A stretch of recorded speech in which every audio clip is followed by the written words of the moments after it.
Abdul? It's your boy Willie Styles in the building. Welcome to tonight's show. Hopefully, we'll have some of the gang in here in a minute, and we can really get started. In the meantime, make sure you guys go over to the gftradioshow.com website to get to our links, all of our socials, and all that. We got a great show lined up for you guys tonight. We're going to be talking about we're going to talk about a bunch of things. We got Reddit posts, we got some updates on some topics we did a couple weeks ago. So, we definitely going to get you guys together with all this and hopefully, bring you guys information that you may not have. So, actually, you know what? I think I'm going to need. What up, though, Dame? It's the same link that she sent last week. Let me see if I can get you the link as well in the chat, or not in the chat, but in the text message. I'm gonna send that over to you now. But yeah, we're gonna go through some topics and everything. And first things first. I don't think we talked about this last week or last time, but we may have talked about it a couple weeks before that.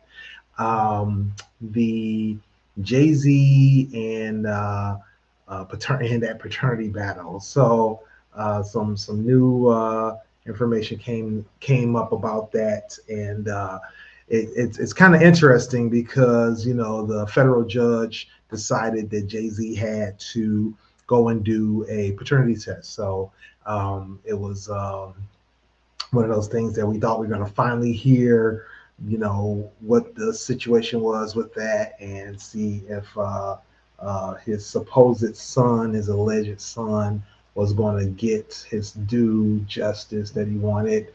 But looks like we're not. Looks like Jay-Z has deflected and deferred this again. Ramir Satterwhite, rather, has dropped the federal case against Jay-Z, and Jay-Z no longer has to submit to the DNA test. So that's an interesting bit of turn of events, especially because Satterwhite has been, going after this for, I want to say, close to 20 years. It's been at least 15 or 16 years. He's been going after Jay-Z, looking for paternity, looking for acceptance, things like that. And I know last week we talked about that and his reasons behind that, his possible reasons behind that. And, we definitely thought we were going to get some kind of update on that, but doesn't look like that's happening. What up, though, Dane? Hey, what's going on? What update you talking about? Jay-Z, the paternity update. A couple weeks ago, I know we talked about Right, the right. trying to push for the paternity test to be done, but then within a few days after that, uh, Ramir Satterwhite decided to drop the case, drop the push, and shrink back into the shadows. Basically, like, what do you think about that? He probably got some pressure. You're freezing. Yeah, it looks like you're freezing up. But yeah, long story short, um, I think what Dane was about to say with the pressure is that definitely somebody probably got to him. Somebody probably was like, "Hey, chill. We'll pay you. We'll do whatever to get this to go away." Um, Something had to happen because, like I said, it's been 15, 16, maybe even 18 years that Ryder has been going after this, and it's crazy because he's been very adamant about the story. He had video from his mom that had passed away. He had I guess basically testimony from the aunt, all that kind of stuff. And yeah, it just poof right into thin air. I don't know what's going on, Dame. Looks like you having some technical troubles over there. Hopefully, maybe you can reset or refresh and get back in. But yeah. I think that um, you know, the ultimate thing here is that he Jay-Z may have been like, you know what, keep this quiet. Let's get out of this, whatever the case may be, and may have decided that, you know what, I'd rather pay him, make this go away than to keep, just ignoring this. So yeah, it's been a mess. Another news or another update that we have, I believe I have it on here. As soon as I can find it. Now I really don't want to talk about this one. I was about to talk about the Epstein update. The only real thing I got on the update on that one, the Epstein files. Last time we talked about, MAGA trying to suppress it. It's just gotten worse. It's just, now not only are they trying to suppress it, a lot of people are really like pushing hard for this all to go away. The FBI is supposed to be looking into this, or supposed to be reviewing all the files and seeing who's on there. And the conspiracy theory is that Trump is pushing for the FBI to like scrub his name, redact his name from those records. And he's definitely in, like CYA mode, trying to ensure that, this doesn't come out, even though I don't know. I feel like there's a lot of excuses out there right now. I was checking out Twitter maybe about a week ago, and folks were on there. A lot of MAGA supporters, a lot of Republicans, and folks that are trying to protect the president.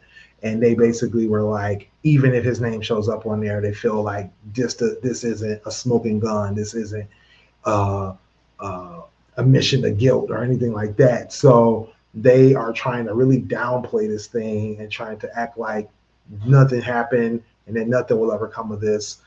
So I think this is a moot point at this juncture. I think that a lot of people are really upset that nobody's going to be held accountable in all of this outside of Ghislaine Maxwell and Epstein himself. And this has just all been a lot of hoopla over basically nothing. They're just letting this go. So who knows? Looks like Dame's trying to get back in. I'm gonna try to get him all back on the stage. All right, you back? I use a different device. Yeah, I hope I am back. All right, bet it up. So yeah, I think we're gonna move on to let's see what I got. What else I got? I think I got a news story about now. I didn't hear about this situation. Well, I might have heard about it, but I feel like this kind of like the details kind of got away from me. And what it is there's a woman here in Detroit that has decided to sue the what is it? Give me a second. Let me find this information. Hold on. Oh, I'm pulling it from the wrong thing. Give me a second. I'm gonna pull this up. Yeah, Detroit woman is suing Delta Airlines and its subsidiary Endeavor Air for $75 million after surviving a terrifying crash that left the plane flipped upside down at Toronto's Pearson International. I kind of feel like I remember this happening, but I didn't see all the details of like what happened, what went wrong. I know that I believe everybody survived. I think it was just a lot of bumps, bruises, and things like that. But she's like, "Hey, somebody got to pay. Like this isn't just going away."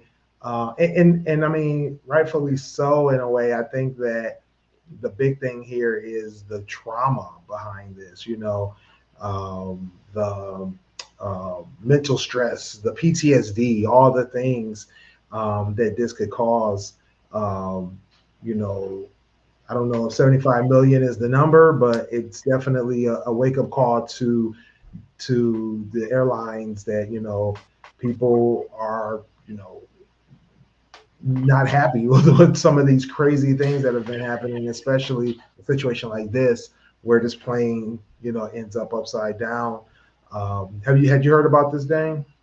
No, what you're just telling me is surprisingly. I'm not sure why I didn't hear about it.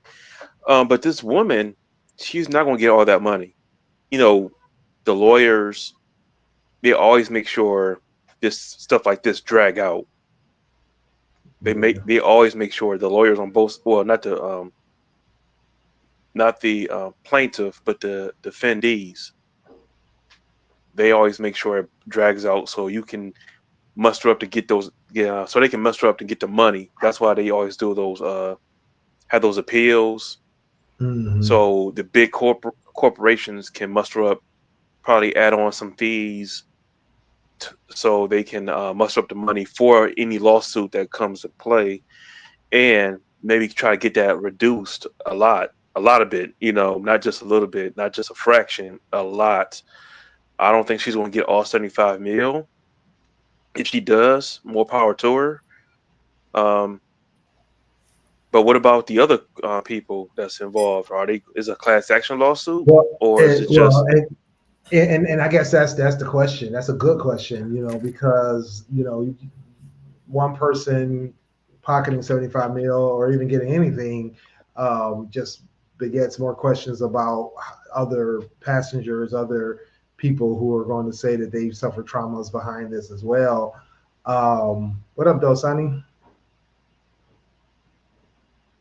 Oh, I think you're muted. Hey. Yeah, I didn't realize I was muted. Hey, guys. Yeah. Hey, Bright Light. Yeah, we're talking about this Detroit woman who's suing Delta for 75 mil after the plane crash in Toronto, where the plane flipped upside down. Wow. I'm not sure exactly what she's citing, but I'm sure some of it is going to be, the trauma, the PTSD, the mental anguish behind something like this, and what it's done. Did they flip the plane on purpose, or was it like something happening? No, I didn't get the full details on. I believe something went wrong mechanically, if I'm not mistaken. What was he trying to react Denzel's movie? Bro. I'm sorry. Who knows? So it was Delta Connection 4819. It was scheduled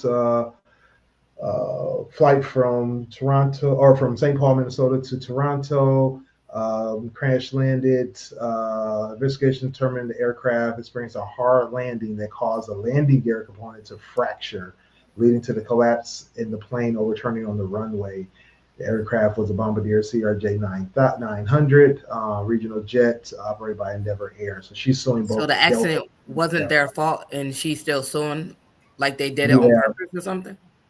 Yeah. So, no, I'm pretty sure she's not saying they did it on purpose, but I'm sure that what she's basically saying is what I'm assuming, and I'll look it up real quick, is that she's going after the after effects, the trauma, the PTSD, the things like that. Nobody has to be at fault for that. That's you can sue for that regardless. I'm about to say, what they're supposed to do?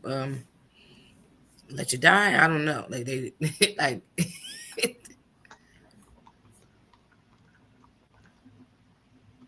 Yeah, I can't hear you.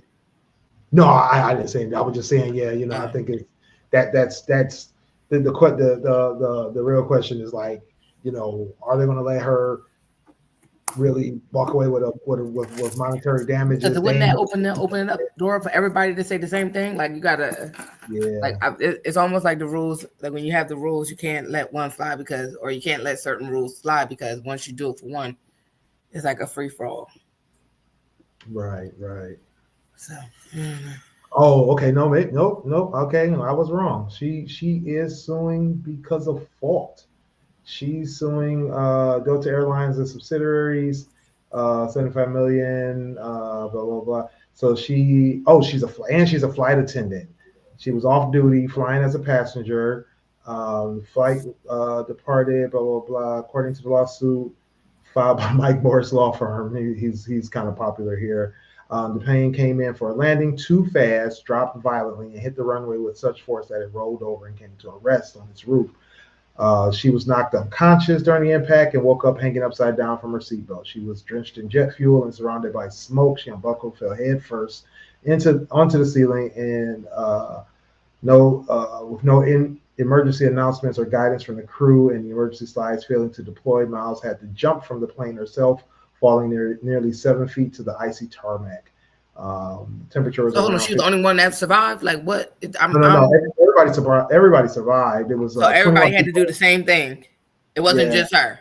Right. That's why it's throwing me, because it's like, while understandable, like stuff happens during flights, right? So if this wasn't like an intentional situation and something happened that this plane had to land like that, I'm confused as to how you can sue, but like, because like at the end of the day, like you could have just crashed and died, like because of whatever issue that caused it to go left to where they had to do a hard landing. Yeah, so her lawsuit is claiming that Delta and Endeavor knowingly assigned an inexperienced pilot, rushed training, ignored safety alerts, and failed to maintain both the aircraft and its emergency equipment. Also alleges that Delta prioritized speed and cost cutting over passenger safety, creating a chain of events. So this insider shit, like this is insider. So this seems like insider, like what's going on because you work. Yeah, because she's a flight attendant. Yeah. So then, I mean, okay, she's trying to get what she need to get. Copy, understand it. I still think it's like if they could have made a class action lawsuit for all that, like, because she's not the only person that experienced that. I'm pretty sure that's traumatizing for everybody that was on that flight to go and deal with that and all that. So I don't I can see it being a class action lawsuit, but for her to potentially be the only person that's suing. Yeah, I mean, that's my question. Is like, it's how crazy does this work? And then the only why she could be able to sue like that because she knows inside stuff. Right. Yeah, that part too. Yeah, you're right. Because that's the part. Like that's almost like I don't know. I think because I work in HR, I have like this HR mindset that people just. Like, because you deal with certain things where people know stuff and then they like it will make sense. I feel like it would make more sense if she was a part of the people, like a people that were suing, because 80-some people were on board, 21 got injured. So then all the 21 injured should be, if not all of them, should be outside. The pilot, like everybody can sue. He was inexperienced. He could sue. Y'all put me out here and I wasn't ready. You know what I'm saying? The whole plane might as well. Like I don't know. Yeah. They said 80 people were on board. They all survived, but 21 people were reported injured. So either 21 reported injured or all 80 passengers should sue, because the pilot could be like, I wasn't experienced. They told me to go ahead and do this and XYZ. Whatever. Yeah, they said class action lawsuit. It seems. Yeah, I mean, I think the big thing is, how do they handle that? That's the big because thing. I'm pretty sure she's been on many flights as a flight attendant with so many either hard landings or mishaps, and it's a part of the job. Like workplace injuries, that happens, like stuff that people get injured on. That makes sense. Right. But like I don't know, like something about this doesn't rub me the right way. Yeah, because I'm pretty sure this is not the first flight that she's ever had any issues with. She's probably been on flights with inexperienced pilots, as she says, and all these other things happen. Turbulence is crazy. Turbulence can get wild. Right. Sometimes stuff go wrong that you have to have the hard land. Thankfully, I've not, knock on wood, I've never had to experience that as of yet flying. But I don't know. It just seems a little sketch. Yeah, Delta is saying that their pilots were indeed experienced and familiar with flying in wintry conditions. They issued a statement on February 20th saying that clarifying the pilots' backgrounds, refuting claims that either pilot had failed training events, and reiterate that both crew members exceeded the minimum federal requirements for flight experience and were fully certified for the respective positions. Yeah, they're standing by the pilots. They're standing by their statements. So we'll see. I think this is going to be a fight. Like Dane was saying earlier, this is something that these attorneys will try their best to, push out, and they're going to have to, really come up with some good information in order to convince somebody that her claims are true. So. Yeah. Interesting story. Interesting story. Yeah, that's interesting. Yeah. All right. Next up, let's talk about. So I think I got a good question based on a Reddit post that I saw I think last week. Give me a second. I'm trying to pull it up now. Let's see here. So they're popping up in my inbox, so I can't read all of them. They be popping up every day. Yeah. So I was reading about a young lady who got into it with her sister and over a wedding gift. And it brings up the question because the sister was not invited to the wedding. She was told that she could not go to the wedding. She's underage, according to the sister that's getting married. And the little sister gets a message from her big sister saying, "Hey, here's a link to the registry. You can send a gift, blah blah blah." Her sister's like, and the little sister's like, I'm not invited to the wedding. Why would I send you a gift? And she's like, "Well, it's customary if you're not attending a wedding to send a gift." And the sister's like, "But I wasn't invited. I was told I can't even come." So would you buy a gift or send a gift to someone when they didn't even invite you to their wedding? No. And it makes me think of something our curator podcast link get sent. She got invited to a private, well, she didn't get invited. She got an invite to give money for a honeymoon, but not get invited to the wedding. Like they said they were having a private wedding, but they wanted people to donate for the honeymoon. Interesting. Like you're not inviting me, so why do you think I'm going to give you a gift? It's one thing to invite me and I can't come because of other obligations. Me sending a gift, I'm not obligated to, but I would send a gift because you did invite me. I can't come, and because I want to be there and I can't be there, I'm going to send a gift. But you cannot invite me and think I'm going to send you a gift. I'm not sending you anything. I wasn't worth the invite. So why would I spend money on something? Like I could have picked what I wanted, chicken or fish. You didn't invite me, so I'm not giving you anything. Right. Yeah, I agree. I mean, because the thing is, you don't want my company, you don't want my gift. That part. Don't ask me. That's like invite me to a birthday party, asking me for a gift. No. Right. Not inviting me and then wanting me to give you a gift, like expecting to know I'm good. You didn't invite me. I'm not going. You don't need a gift. Yeah, that's bananas. I mean, and the crazy part about the post was that it was a text message exchange, and the big sister, was like doubling down, 10 toes down on the fact that she wasn't inviting her sister because she was 19, and she's like, "Yeah, the wedding's 21 and up. You're not old enough." And the little sister was like, "But your wedding's a dry wedding, so there's not going to be alcohol." Why wouldn't I? And I know plenty of people, and that brings up another question. Would you be upset that you can't bring your kid to a wedding, to an all adult wedding, but when you get there, there's children at the wedding anyway? So now this will be and I think some people understand for me and let it go when it's the bride and groom's kids, but when it's not their kids, it's their nieces, nephews, cousins, things like that. For me personally, I would feel away. My son doesn't get invited too much, but I would be less upset if it's kids that are in the wedding, because flower girl, ring bearer, stuff like that makes sense, right? I wouldn't give a rat's ass. And I would understand. But for you to invite me and have a bunch of kids, that's like invite me to a kid's birthday party and saying, they can't come, or telling me that I'm having a birthday party for all girls and no boys can come, and then finding out there were boys at the party. I would be upset. So I would feel like it's something that you like. If it's kids that are in the actual wedding, I would not be upset. But if it's kids that are not in the wedding and there's a bunch of kids there, why couldn't my child come? So I would, and if I knew, like, because I would ask, are there other kids coming outside of the wedding party?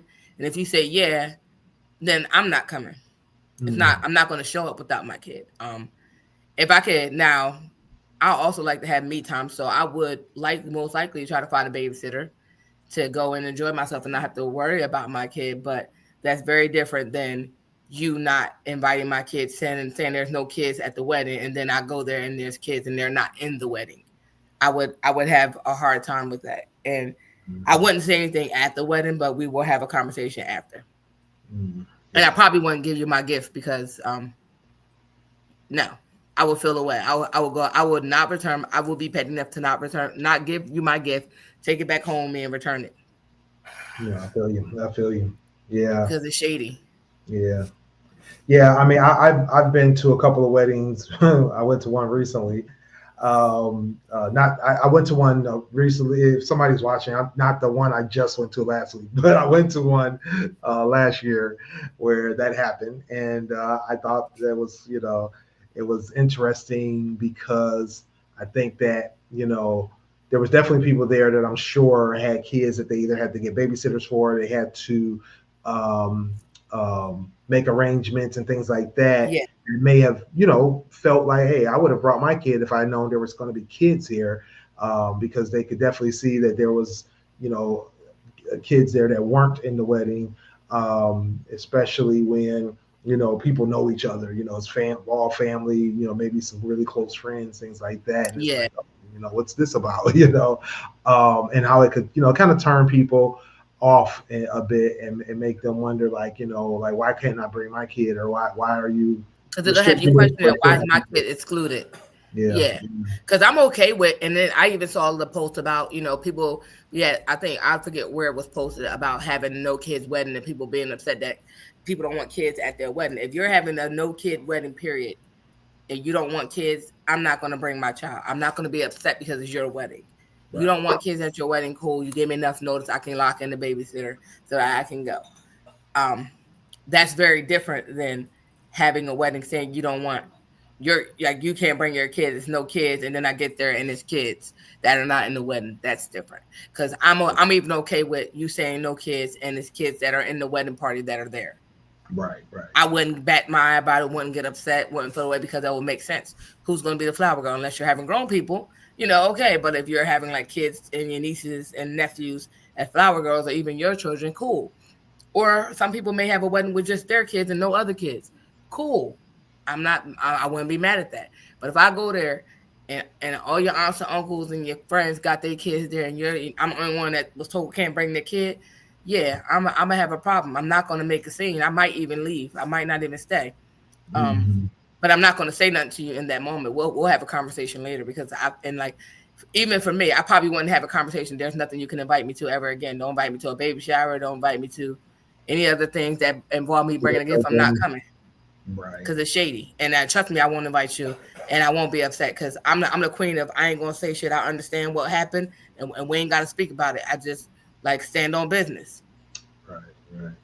No, I feel you. Yeah. I'm always looking for an opportunity to get a break. So I got that part. And for me, yeah, because I'm not I always have my son. So if I could get a babysitter, oh yes, let's leave. It's not my intention to bring him everywhere, right? It's not my intention, because I like me time. I like to be able, especially if it's like an open bar, I want to be able to chill and have fun and not have to worry about him. I went to my best friend's wedding, my guy best friend, a couple years back. I could have brought my son. I did not. I brought my sister with me. She was my +1. I could have brought my son, but I wanted me time, so we got a room, stayed overnight, went to the wedding the next morning, had a ball, chilled out. Everybody chilled together the night before they left for the honeymoon, because that night they got married, we ended up hanging out that night. Everybody, the family, the friends, everybody. It was like a nice little private, cute little wedding. It was really fun. Right. And I didn't bring my son because I knew I wanted to have fun. I didn't have to worry about him. I just wanted to have fun. So I'm not that person that always has to bring, right? But kid functions, I should be able to bring my kid. If there's kids there, he's going to be there. And I think with him, it's a heightened of, they don't know how he's going to act, but usually he be chilling. As long as you're fine, he's fine. But if you're antsy, he's going to be antsy. So I try to avoid it. These cats are gangbanging next to me. But yeah, but like I'm not trying to bring him everywhere. So more likely than not, I'm probably trying to get a babysitter anyway. But like you just telling me it's no kids, and then I get there and it's kids.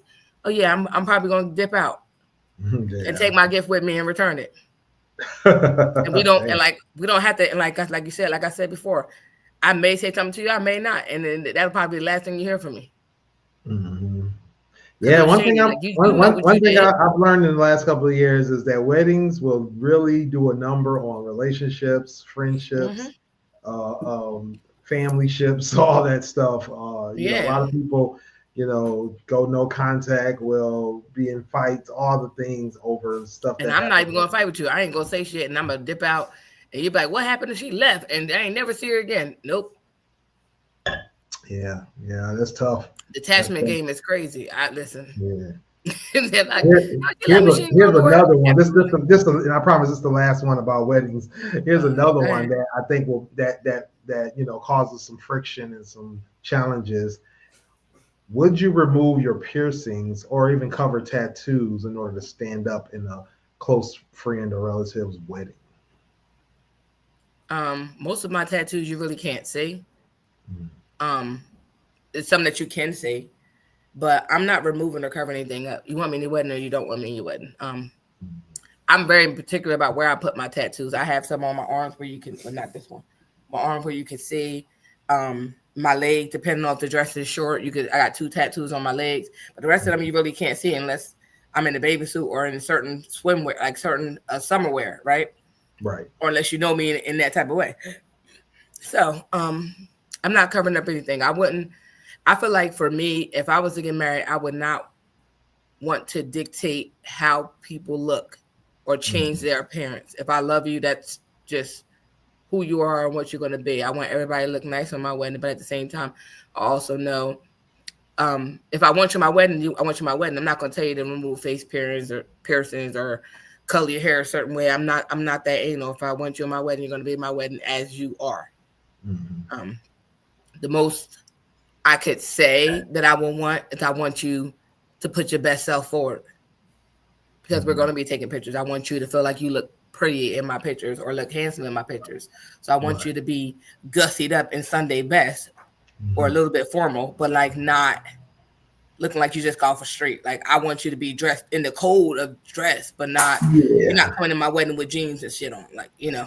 Yeah, and now that one, that's a touchy one too, and which is crazy to me that it is that, you know, there's people out here who will, you know, turn up in any kind of dress, any kind of, you know, outfit, you know, hair colors out of this world, hair colors, things like that, feeling like they can still be in the, like, standing up in the wedding, and even in the audience. I mean, in the audience, you know, I wouldn't. I think people should have hair colors is one thing about that at least too. But outfits, like you said, like if I'm having a formal wedding or if everybody's going to be in black tie or you know, after 5 formal, like, make this one exception. Like, I definitely absolutely believe in the dress code, and I feel like if you don't adhere to that dress code, you just won't be let in. Like, I think anybody that knows me knows I very much have no problem with this. Is why my son be kicking me out. I have no problem with telling you to get out.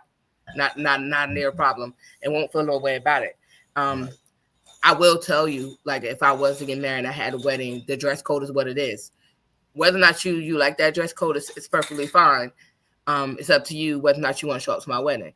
But what's not going to happen is you're going to come into my wedding venue or my reception and dress the way you want to dress. So if I'm telling you that it's black tie, I expect you to be in black tie. Now, if I'm a person, the type of person I am, I like to plan in advance. So I'm not going to last minute you about anything. You're going to know this well in advance. This is what this is. Give you time to get your stuff together. I may even give you some options of where we could potentially go to get said outfits. You don't have to be matchy, but, like, you know, this is what it is. If I say this is the color, then you show up in that color, or something. You know, you may have options of what colors you can wear depending on, like, I haven't really narrowed that down, but you're not coming in here with jeans and a regular t-shirt. You're not coming in here dressed down. So if that's what you choose to do, then you will be told to leave. And if you make a scene, we can have a scene. I don't think you want that, but but this is that, because I'm not showing up to anybody's wedding looking crazy mess. I'm not showing up at anybody's wedding wearing white, knowing that the bride is probably wearing white. Right. I'm just not doing that. I have my little color on and be fine. Like the only time I ever worn white to a wedding or close to white was we wore cream to one wedding. But I was in the wedding party. We had to wear certain colors. So I was in the wedding and we had to wear these colors, and they picked out like what color we could get our nails done. So like, and I understand that I'm in your wedding. So these are these things. Mm-hmm. And I'm not a girly girl. So the fact that you got me in hair and makeup, getting my hair done, like, they say I want you to wear like a ponytail kind of situation. You don't got to have a certain ponytail, but wedding parties, you got to follow the rules and stuff. Right. But I'm one of the people that are money conscious of other people spending. So I'm not going to have you spending too much stuff that I wouldn't spend. But I want you to be appropriately dressed to my wedding. Now that will have you kicked out. I don't care if you had tattoos and piercings and stuff like that. I think I like tattoos and I like piercings. So I'm not going to be too upset with that or anything like that. I know people have different hair colors, stuff like that. So I'm not really stuck on that. Now, if you're my wedding party, it may be a little different because you're a part of the uniform look. That's different. Everybody else show up how you want. If you think that's your best self and you see the pictures like I look like a mess, you chose to wear that outfit. I told you what the premise was, and you showed up and looking like Bozo the Clown. That's totally on you. Right. Because I'm gonna look good standing next to you. So you do. I want you to look good, but if you think that looks good, I'm gonna post them. I'm not take that picture down. Look a mess. You knew you was at a wedding. Yeah, exactly. All right, so let's get away from weddings. This next topic came up. And actually, I mean, honestly, I'll be honest, it came about because of a conversation I was having with someone, and I used these two different terms. Actually, I think I used one of the terms, and the other one made the person feel like I had a affinity to this. And so basically, long story short, the context of the conversation was about how people act and what they do based on their upbringing, and the comment that some people feel like they can get away with certain things and do certain things that are illegal, or maybe not even illegal, just not what others would conceive to be appropriate in a certain environment when they are from the city versus when they're in other places. And so when I use the term the city, it brought up this conversation about what do you think of when you hear people compare the city versus the suburbs? And I get that. And does it strike a nerve with you when you hear the comparisons, regardless of what the context of the conversation is? Well, see, it's like I'll do this one. So Trenton is the city. It's also the capital of New Jersey, right? That's where I'm from. Mm-hmm. People from Trenton that don't want to be from Trenton say they live in Ewing, Hamilton, Princeton, Lawrence, and different other places, like close to it, which I say Trenton adjacent. It's just Trenton folks living in these cities. Like it's some people that are truly from Hamilton, and it's a different vibe than when you're in Trenton. Mm-hmm. You could tell Ewing folks that been in Ewing all their life versus Trenton folks. Okay. And people like look down on Trenton as a city, and like from the suburbs, they just think it's so much better. Here's my problem with that. More likely in the suburbs, you got home invasions and stuff like that, right? And with the city, you don't really have too much of that. You have, what I'm gonna say is other people, other colored people or non-colored people letting colored people know that they're colored people when they live in the suburbs. And people are like, oh my God, this happened. And it's like, you moved out into their habitat, and then like you forgot you was colored. Like you're still one of us. Like, so you're not, at the end of the day, you may have went to a better school district, but you're still colored. So like, it doesn't make you better. So I think from my experience, people from the suburbs feel like a lot of people from the suburbs think they're like higher up than city folks. Gotcha. And it just amazed me because I'm like, I know people from all walks of lives, right? All cities, suburbs, townships, all of that, right? Right. And know them, and like they're just similar to me. So there's no, yes, certain areas may have better schools, but like you still, like if you was dumb in the suburbs, you're still dumb in Trenton. Like it's not like if you was getting locked up in the suburbs all the time and spend your life in and out of jail, you still, like it's the same. It could happen in Trenton too. Like, so there's one is no better than the other. So as far as talking a certain way, I know people that grew up in the project that talk better than a lot of people that I know that's from the suburbs or the townships.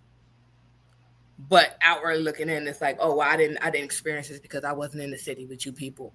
And it's like, it's not that serious because, and I get it a lot because when people have certain conversations with me, like, oh, because like you forget that not only am I okay to look at, and you know, I'm from Trenton, I'm still smart. Like I don't know like who you talking to. Like we could have a conversation. It's like, oh, where'd you go to school at? Oh, yeah, I graduated a year early too. So like, what? Yes, I did have behavioral problems, but I also graduated a year early. So like, like, and with honors. So like, why are we even having this moment? So yeah, I'm sorry, I'm a little smart person. I actually can have a conversation and talk about some and know some stuff. And like, you know, you forget that you're talking to me, but you're talking down about people from the city. So it's just like no one's better than anyone. And I have to, I just sit back sometimes. I just hear people talking. I just be like, oh wow. Yeah, I mean, and that's my thing about it is that no one person is better than another just because of their zip code. Nobody has an advantage, like you said, to education. I mean, you know, you might say, well, there's a better school system, and that's fine. But if a person applied themselves and still succeeded, they succeeded, you know. Yeah. You know, like I say, I grew up in Detroit, went to all Detroit schools. You know, I always proclaim my greatness from the schools I went to that were still Detroit schools, but you know, someone, you know, like you said, outside looking in, hearing, oh, you went to schools in Detroit, might feel like, oh, I went to Bloomfield Hill schools or West Bloomfield or Plymouth Canton. And it's like those suburbs are notorious and you know, have a reputation for, you know, excellence in the school systems categories. But hey, it doesn't take away from the fact that, like you said, a person that still excelled in school in Detroit still excelled in school. You know, they still did what they needed to do. They still, and some people, I know a lot of people who did not excel and they're still very intelligent, very well spoken, have a lot that they can offer anybody, and you know, able to, you know, be just as resourceful and just as successful. So even that is still not a marker or indicator of anything. And I think sometimes what it is that I sometimes forget that the context that I'm looking at it in versus the context somebody else may be looking at it in, it might be different. Yeah, it might be different because like in the situation when I was having that conversation, you know, the context to me mattered at the time in terms of what I was saying, not realizing that what I was saying didn't fit the narrative, because the narrative is generally, like you said, a comparison of better or worse versus just saying that there's a different not even just mindset, but just certain things are allowed or are not critiqued as much because you're in the city versus the suburbs. If you're in the suburbs and you see someone, let's say, working on a car in their front lawn, you know, you might be like, oh, that's crazy, you know, whatever the case may be. But you go in the city and that's not an unusual thing to see because so many people have let it go. You don't really think about it like that. You don't, you know, go, oh, people even compare sitting outside. They like sitting outside in the city. You can sit outside on the suburbs, but the only difference is you got a porch and it's not that many people outside, right? Whereas you can ride down the city block and see a couple people sitting outside enjoying the weather, mind their business, not doing any riffraff, right? And people look at it as a negative connotation, and it's just like even for me, like I remember when that song "I'm So Hood" came out, that was my shit because I feel like I'm proud of where I come from, whether it's hood or not. People may consider me like people. I'm a lot of my friend groups. I'm probably like the most considered ghetto one, but at the same time, I'm very smart. So yes, I'm ratchet out. You know, not really ratchet. I'm not Carly Rae ratchet, but I'm not sexy red. What's her name? Sexy red ratchet. But I like my little songs. I like songs that I like and stuff like that. I'm not that like hearing her songs 50 million times just drives me crazy. I just can't. But City Girls too. But people like it. Whatever. I don't know. But at the end of the day, that's your music. You like it. That's cool for you.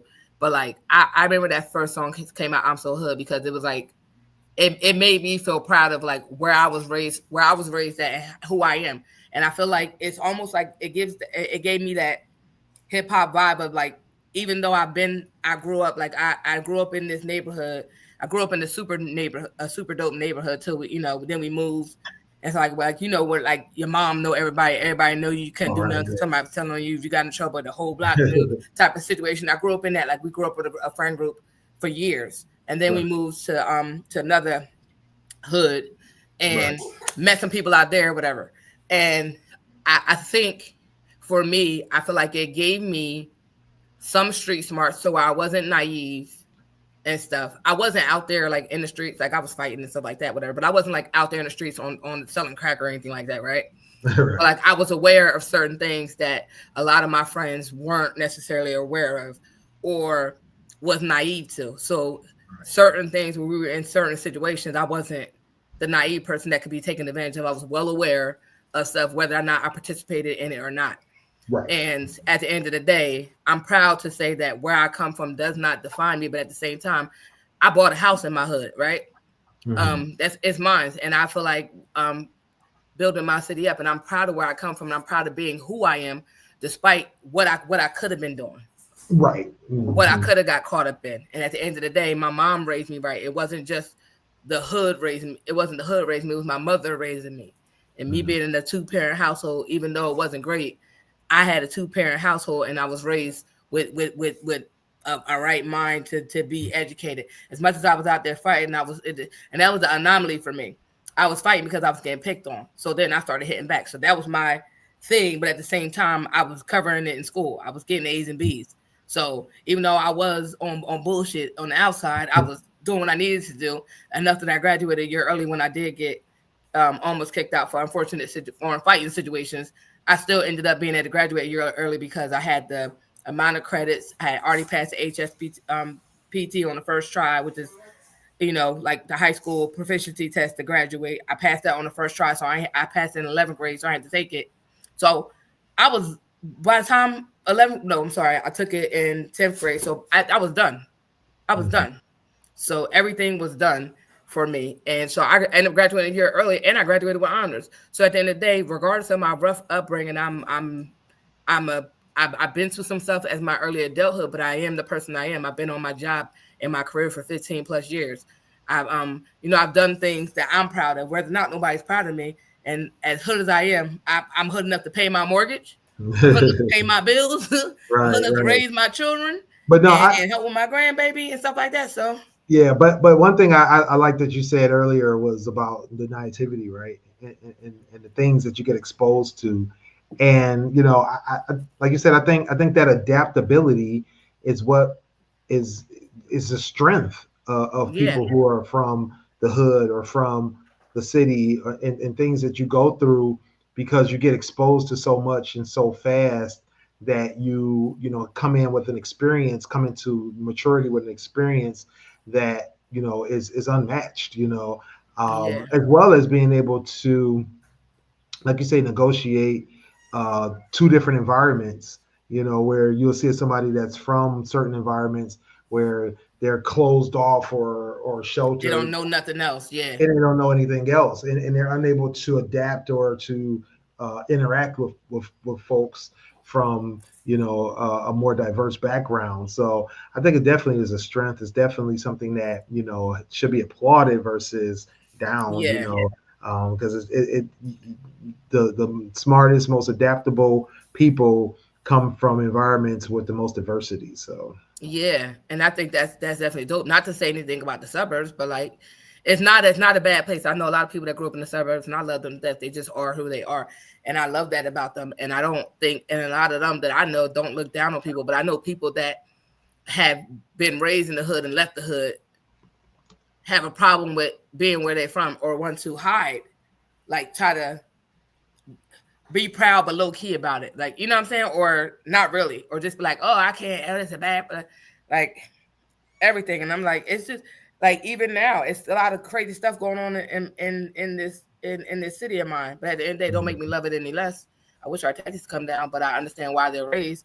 I don't like it at all because, you know, I got to pay mortgage and shit. I don't like it. My mortgage goes up when taxes go up and all this stuff. So like, it's very sucky for me. But at the end of the day, I could have bought a house anywhere. My credit score was 7 something on both. I could have went anywhere.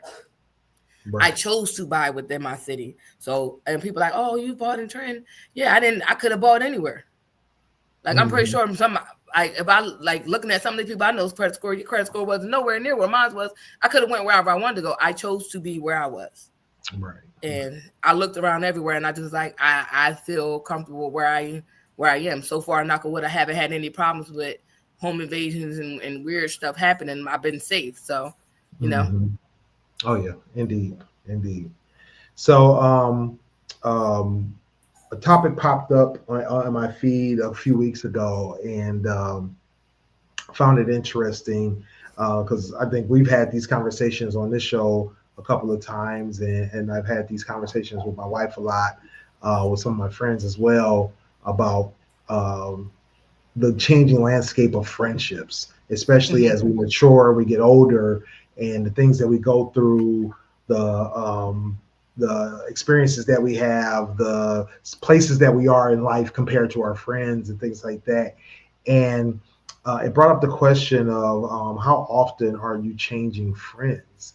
And so the topic that popped up was that the young lady said that she believes that we replace our friends every 7 years. And when I heard that, I was like, that sounds familiar. And so I looked it up, just, you know, based on that statement, and came up with a couple of different articles that talked about this. And so this particular article went over some different things about, you know, what causes friendships to change. But there was also, I guess, a study done where, you know, this professor asked 1,000 people, or a little over 1,000 people between the ages of 18 and 65, who do you talk to about personal issues? Where did you meet the person? And then 7 years later, he went back and reconnected with about 600 of those people and asked the same questions.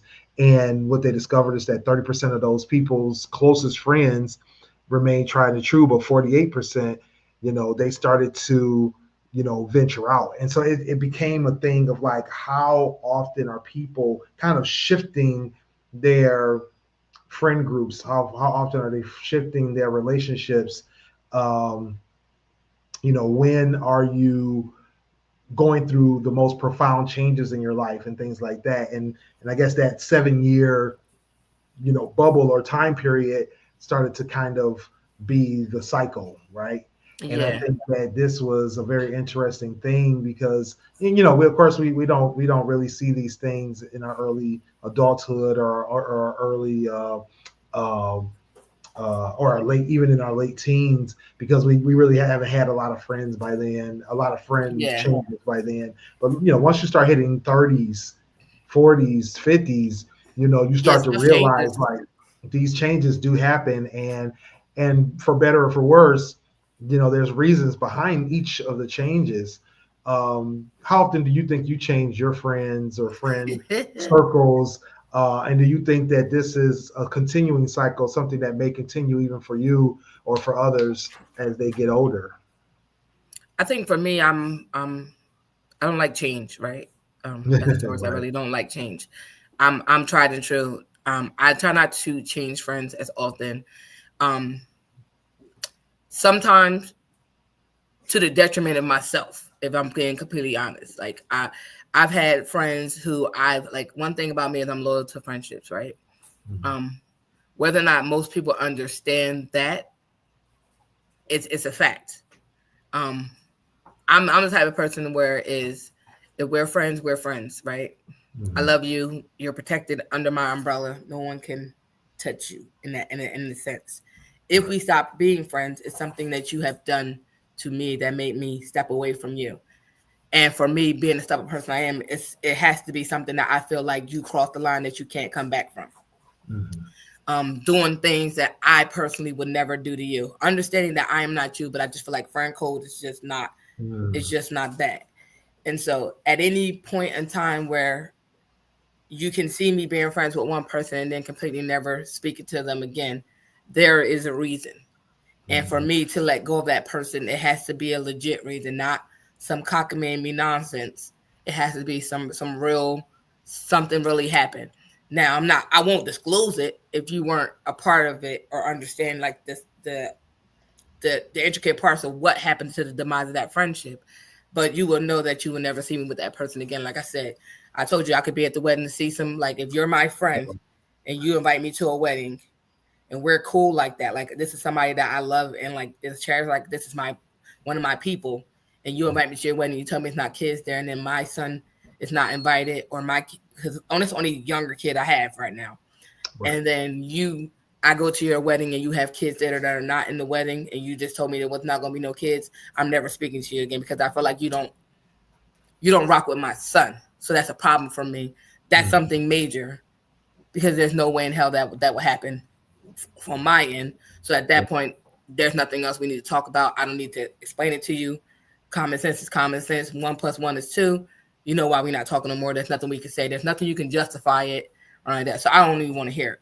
So I'm like that. It has to be something that I feel like is egregious for me to feel like you can't be my friend anymore.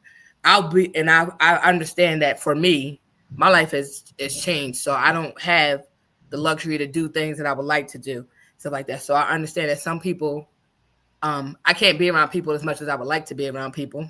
Oh, right. Mm-hmm. So I understand that they end up, hanging out with other people because I can't be around. You may want to be around me, but you just can't.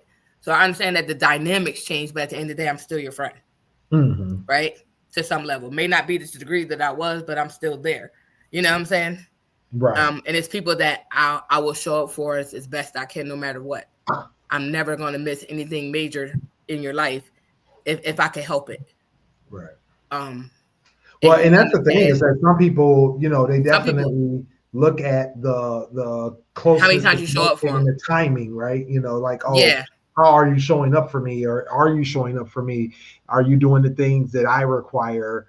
Yeah, but then if that's the case, I wouldn't have a lot of friends, because I like to keep it a buck. I wouldn't have a lot of friends if I adapted that ideology. I wouldn't have a lot of friends because, and I'm not that person. Like I'll invite you something and you don't come. I invite you again and you don't come. I'm never invite you anymore. And I don't want to hear, oh, you didn't tell me, you didn't invite me. I have functions. I don't have to send out personal invites. You'll get an invite for however way you get it. But I'm not calling the person to invite you. If you don't show up, you don't show up. I'm going to assume that you not showing up is because you have something, you have another obligation and it was no way that you can reschedule it. Mm-hmm. Or you just didn't want to come because there's no reason that you're not there. So one of the two things are true. When we find out what's true, I understand what that doesn't need to be explained, right, and I won't bother you anymore. And like the least thing I want to hear out your mouth is this, because I'm not that friend. Like I'll invite you to anything I have. And I feel like with my friends, it's an unspoken rule. If I have something, you're invited.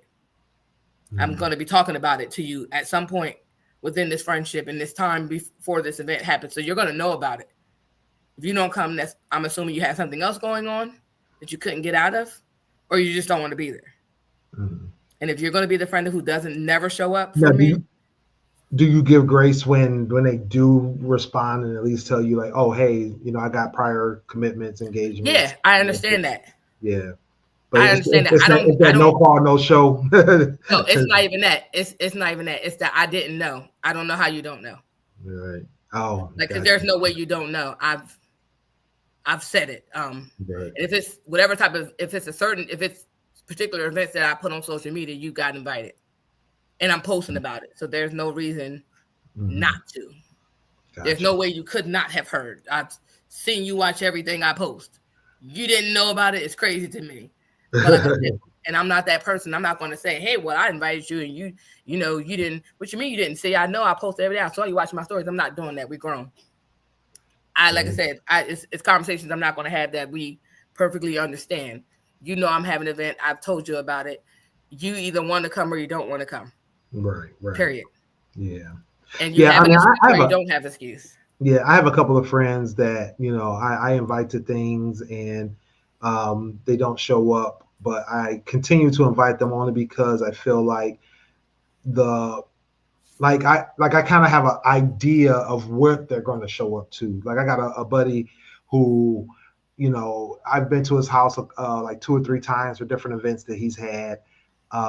He came to my wedding. He came to one of my birthday outings. But a lot of the other things I've invited him to, he hasn't come to. But I also had this idea like he's not coming. Like I'm going to put the invite out because it's like I put the invite out to him because I feel like it's like an obligation. Like, oh, you know, if I don't send him the invite, I'm going to feel bad that I didn't send him the invite. But I also know he's not coming. And so when he doesn't come, I'm not either shocked nor mad or anything because I'm like, oh, I didn't expect him to come anyway. You know, if he showed up, I'm going to be shocked then. But like in general, I'm not going to be shocked if he doesn't show up. So I will continue to invite him. But there, like you said, there are some people where it's like, I'm not going to invite anything. You've been invited twice, and you know me, and like if we're friends like that, we talked about it. So you don't give me a reason why you're not coming. You just don't show up. You didn't want to come. That's it. So being that I know you didn't want to come, I'm not inviting you to anything. What I will do is saying, oh, I'm having this at my house, blah, blah, blah, this and the third. Right. That's it. That's it. Because like I said, I talk to my friends about certain things. So whether or not you show up is totally up to you. Like if I say to you, Willie, I'm having such at my house, blah, blah, blah, blah, and I give you a year in advance, I'm doing this on my birthday, I'm having bop, bop, bop. I'm telling you, I ain't telling you for no reason. So if you can make it come on through. That thing. Now we're friends, but I can't come to any functions. Right. But like if you were, like I said, when you got married, if you said, hey, Sonny, I want you to come out for my wedding, I would have tried to make that possible because that's something major. That's not something frivolous or anything like that. Or if I could come out for like something, if it's something important and I could really come out to make it, I would do it because this is not something that you ask every day and stuff like that. Whatever. But you also understand I live far away, so likelihood of me being come, I got to make plans and motions. So I'm sure you won't hold me to it. But I just feel like I'm the type of friend I don't hold that against anyone. I'm just not inviting you anywhere else. That's it. I'll make it when you'll know that I'm having something. I'm not going to say, are you coming? I'm not doing any of those things. I'm just putting it out there. You show up. Whoever shows up. And you're like, oh, I missed it. That sounds personal because I don't know how. Like, I don't like that's like almost like the podcast. I'll do the podcast. Oh, I missed it. Blah, blah. You can watch the playback. Like, because we wanted to be here live. Right. That's a big one. But like, I don't particularly care, and it sounds harsh, but it's like I expect it. Yeah, now that's a really good example of one, where it's like I've had people say, oh, send me a link when you have a show. I have a show every Monday, like just follow and subscribe to the YouTube channel. You'll know. Like and subscribe. It'll pop up when it comes on. Like I'm not gonna sit here and send a handwritten note every time I decide. Yeah, I'm not doing that. I'm not even signing your DMs. I'm not doing all that. Yeah, like because I know, and then I get cracked up when I hear people say to me, "Oh, you do a podcast?" Right, and you've told them about it. I know you. First of all, you be in my stories. I post about podcasts almost all the time. I do live shows. I do it all. It's like, oh, what's your podcast? And get the. right. That's a like that. Like crazy. This. Like I feel like we too old to be on, and that's me. Like I maybe that's being the bad friend. That's me. I don't have time for bullshit. I love you to death, but like, come on now. And that's why I say, like, I don't get hung up on certain like that. I don't get my male best friend lives in a different part of New Jersey. How much me and him talk is very, very rare. Mm-hmm. Like, I think this year alone, I have not talked to him in years. I said Happy Father's Day this year. He hit me up for my birthday and Mother's Day, and I said Happy Father's Day to him. And then he hit me up, and I asked him I asked him how everything was doing. I think his stepdaughter went away to college or something like that. And I asked, like, how she's settling. And I know you guys are probably missing her, blah, blah, blah, whatever. Right. But, like, I don't talk to him every day. I don't have to talk to him every day. I don't even have to see that man every day. He knows I have events and stuff like that. But I know that man works like a slave. He always working. So, and I know his life. So I'm not going to be like, you don't get to come to this, that, and the third from me. At the end of the day, if I call your phone and I'm going through something, I can call him and talk to him for hours. The same way he could call me and talk to me for hours. We're going to sit on that phone, talk about it, and then I probably won't hear from him for 6 months down the line. Does that make him less of my best friend? No, because if something goes down with me, he's on the way. Mm-hmm. Mm-hmm. That's all that matters. When real shit happen and you are there, that's what matters to me. I don't care about how much I talk to you. I don't care how much you show up for me for frivolous stuff that don't matter. Or that could potentially matter to other people more than it matters to me. Right. When the chips are down and my back is against the wall and I know I can call you and you're gonna be there, that's what I need. I haven't spoke to that man in God knows how long. And he called me when he met the girl he was gonna marry.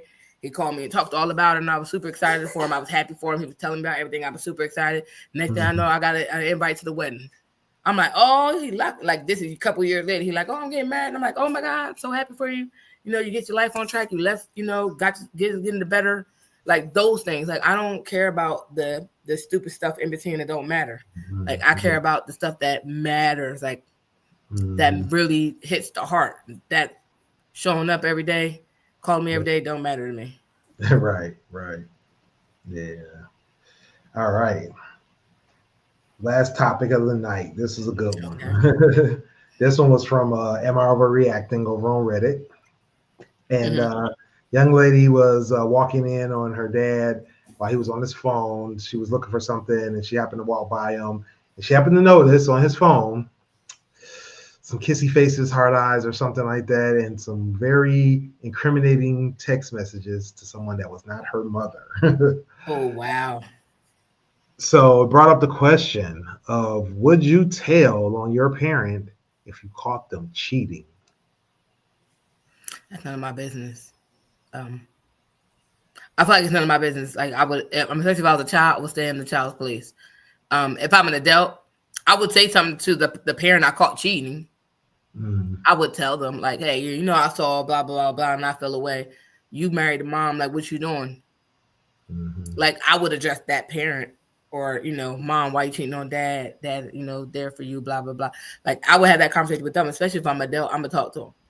But if I'm a child I'm going to stay in the child's place about my business. They ain't got nothing to do with me. It's sad because, you could say something like, your mom going to believe you when you was a kid telling you, I mean, your mom might believe you. Kids don't told them their parents, being knowing too much and talking too much. So I don't know. As an adult, I would say something to the parent that I caught. Yeah, I mean that's a good point. Being able to kind of give them that reality check, like, hey, what's going on? What you want?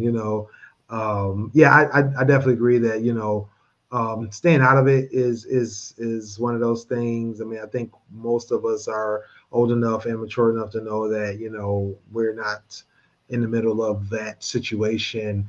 Them cheating has nothing to do with us as the kid, but being able to say, you know what, they got to work this out, let them work this out is a big thing. Somebody brought up to me about just the ramifications of it, of outing that parent, either causing some drama and possible violence in the home, possible issues even with that parent or even both parents coming back to you, like, why would you do this? Why would you, why would you tell your mom that, or why would you tell your dad that, hurt their feelings, and now they going, you feel like you're the reason why the marriage ended, because the mom or the dad ain't know what was going on. Now you done told them they broke their heart. It's a lot. Like I wouldn't want to be responsible for that. I think for me, like I said, I would talk to the parent that's cheating. Like, yo, what type of time you on? Yeah. So you just don't care? Like, how would you feel if mommy did that to you? Or if it was reversed, how would you feel if dad did that to you? Mm-hmm. Right. Like if you're not happy, you can divorce and be done. Right. Or at least talk about it. Do something. Like, you don't even got to be together. Yeah, exactly. Very simple. Yeah. Yeah, I think there's definitely some people out there that are like, hey, I'm gonna tell my other parent, I'm gonna, tell my mom if my dad is up to no good, and vice versa. I'm gonna tell my dad if my mom is up to no good. Now for me, my stepdad, I didn't really particularly care for him. I probably would have told my mother. Because that's my stepdad, it's my dad. And I don't know if I like my dad if he raised me, but like my stepdad probably would have told my mother. I didn't like him anyway. Yeah, I guess that's the other question. If it was that's like your dad, like your mom, like the one that birthed you, put the help seed the sperm, the embryo. Yeah, I might be like, daddy, you know, mommy. Mm-hmm. Yeah. I definitely, because I was raised with my stepfather. If that was a situation, I still looked at him as my father. So I think it's the same feeling regardless. But I definitely wouldn't want them to, the things that they would go through. I figured that they would be able to work those things out, have those conversations together, and figure that out on their own versus me sitting there. I want to be in that business. I'm about the referee. I'm about to be the one in the middle of this and have to tell somebody and put everybody on blast and things like that. That part. Yeah. But no, it's we have some other topics we're gonna pick up with next week. Like Sonny said, Reddit is a they be giving topics, a geyser of topics. It'd be good though, cause like I gotta slow down the text message. They gotta text me every day. I don't gotta do that. You're right, yeah. Like I turned off the notifications on mine where when I go into the app, then I can look at the. I get the emails. I gotta turn it off. Yeah.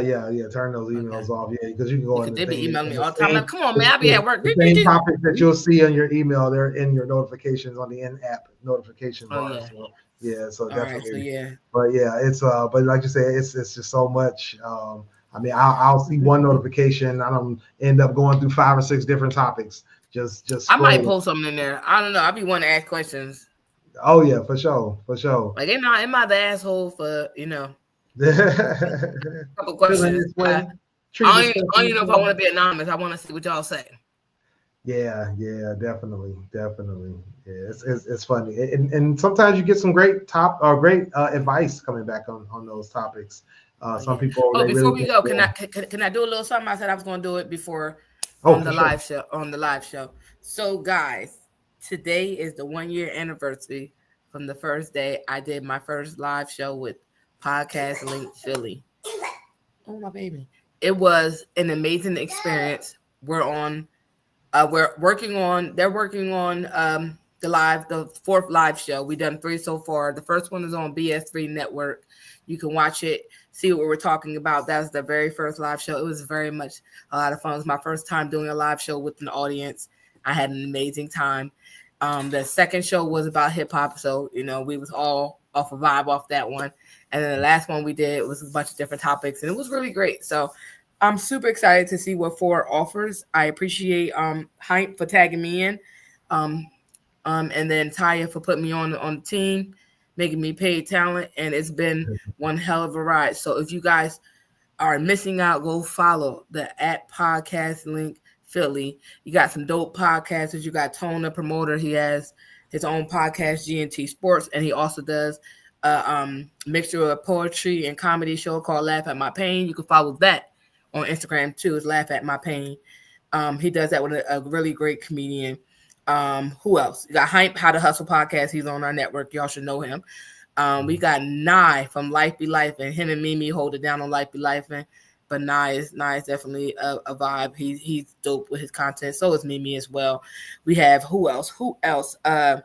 Mr. Know It All with Miss Kelly Q, who joined us on the 3rd live show. Very, very dope. They have a dope podcast. Taya does Taya Tuesday. She promotes her audio podcast as well. Miss Starheart is a musician. She raps and she does it all. She that girl is like, I feel like she's hype. She has a hustle. She does what she does and it's very dope. So check her out. Star Dana is a model. Mel was our comedian who was the MC for the night. He did a great job. Shout out to everybody who came to any or all of our live shows. It was definitely a vibe. Hope to see you at the 4th show. I'm super excited to be a part of this team. I'm the only Jersey one from the team, so I'm super excited about that. But we do a great job, and I really enjoy being a part of this, and I hope I continue to be a part of this. But it's definitely been one hell of a ride. Cheers to us for making it 1 year in this live podcasting game. And it was a lot of fun. So go check it out. BS3 Network. The first live show was there.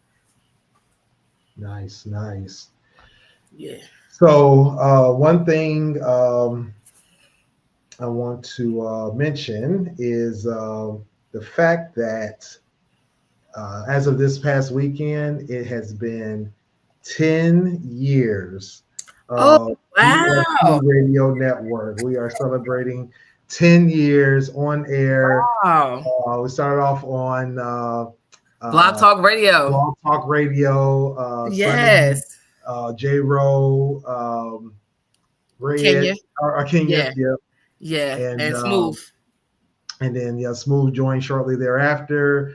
I think maybe a year and a half later, I started doing some guest hosting, and then a couple years in, I started regular hosting. So it's been a while. Then we got to the live shows on video. Yeah, and we did the quarantine and chill during COVID. Quarantine and chill during COVID. Yeah, it's been. I was talking about that on the thing. So, yeah. And then we did a lot. We did a lot. We had a lot of different shows. Hopefully, some shows come back. Shout out to Chevy for joining us for some of this ride. Yeah. Shout out to the ladies, Chris, Jane, and my cousin for joining us. Shout out to everybody who just joined us for any shows that we've ever done on this platform. Without you guys, we'd be dope. Shout out to all the viewers, the people that drop in our comments, and all you guys viewers, that follow our page and then to join the conversation group, that just support what we've been doing. So it's definitely been 10 years. I feel like that's crazy because I was like, I think we started after I had Zay.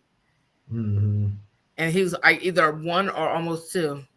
He's about to be 13. Cool. So Jesus, Lord. August 1st, 2015 was the first broadcast. So wow. Yeah. So he was he was 2 going on 3. Okay. I thought he was wrong. Close enough. Oh wow. Yes. Oh my God, we're old guys. We've been doing happy 10th anniversary to us. You know how we do. Right. Oh wow. See, I didn't even know that. This is how booked and busy we would be. I don't even know. Yeah, Thank God for Willie. He has been the rock that's been holding this thing down. He does a lot, and I'm surprised he ain't kicked me to the curb yet. Before you kick me to the curb, you show me some stuff. Right. Yeah, I can't give it up yet. So here's 10 years, for a little longer. 12 years, and on and so forth. So so it's been great. Make sure you guys get over to our merchandise shop. We might even start do an anniversary merchandise maybe one day. Right. 10 years in the game. Yes, gftradio.creator-spring.com. Hit us up at gftradioshow.com for all of our socials, our replay links, and make sure you join the conversation group over at facebook.com/groups/GFT. Join the conversation. Make sure you listen free on demand to our on-demand replays 24/7 on Spotify, iHeartRadio, Pandora, YouTube Music, Apple Podcasts, or watch video replays on Twitch, Facebook, and YouTube. And you make sure you check out our shows. We do this one Mondays at 10 p.m. You don't have to ask. You don't have to miss it. We got the replays. How to Hustle podcast. You'll know if you subscribe to YouTube channel. Exactly. That's all you got to do is subscribe. Make sure you hit up use Mondays at 2 a.m. With new shows. So make sure you do that. And, we got shows all the time outside of that. So make sure you guys subscribe. Yeah, I just did a Sex with Sunny. It was lit.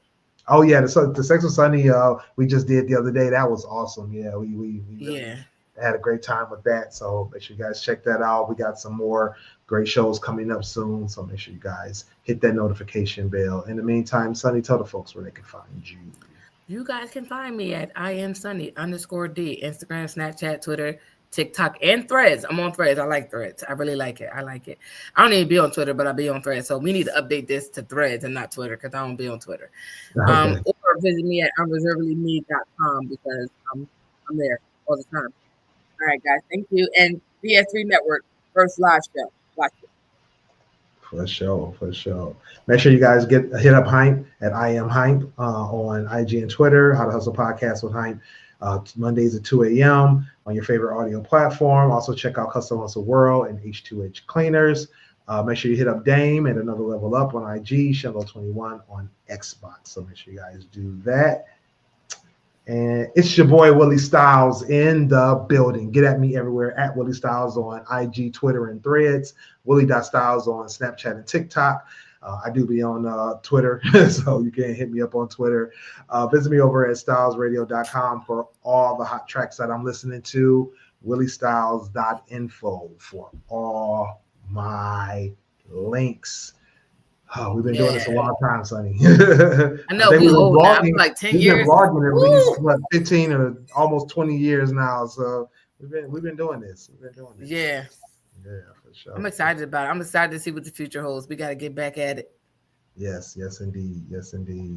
All right, y'all. Make sure you guys hit us up. And until next time, we are. Yo, it's your boy Dame here. Hey guys, it's your girl Sunny D. Yo, it's your boy Smooth from the GFT Radio Network. What up, though? It's your boy Willie Styles in the building. Join us Mondays at 10 p.m.